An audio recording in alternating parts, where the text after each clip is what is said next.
E aqui pelas bandas do Rio Grande é mais ou menos assim: churrasco, bom chimarrão, fandango, trago e rodeio de guria, né, tchê?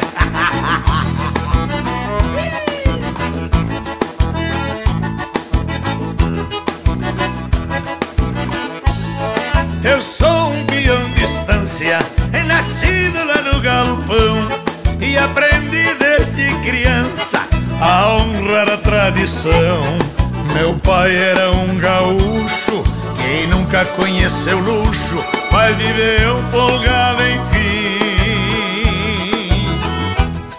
E quando alguém perguntava do que ele mais gostava, o velho dizia assim: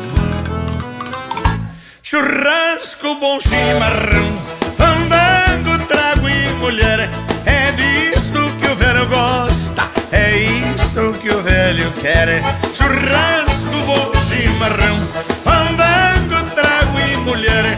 É disto que o velho gosta, é isto que o velho quer. Fala bem a verdade, se o velhinho fez coisa melhor, guardou pra ele lá. Não trouxe nada pra nós aqui, que tá louco de especial.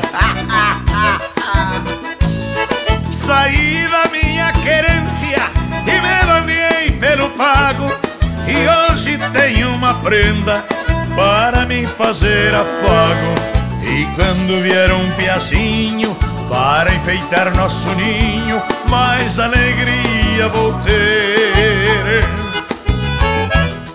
E se ele me perguntar do que se deve gostar, como meu pai vou dizer: churrasco, bom chimarrão, fandango, trago e mulher. É disto que o velho gosta, é isto que o velho quer. Churrasco, bom chimarrão, fandango, trago e mulher. É disto que o velho gosta, é isto que o velho quer. Aí de conta que vem bola agora.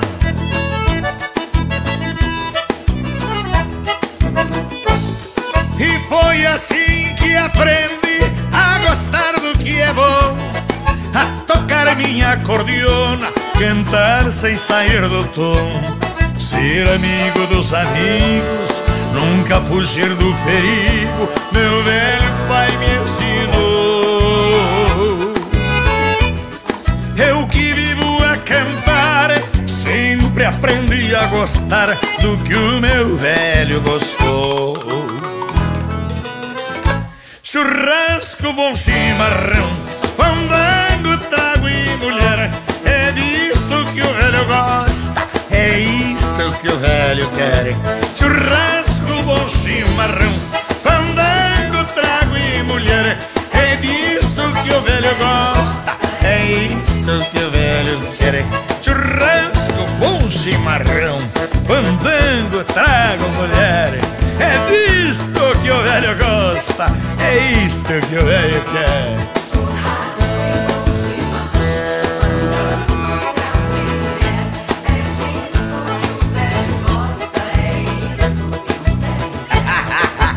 Churrasco, fandango, trago, mulher.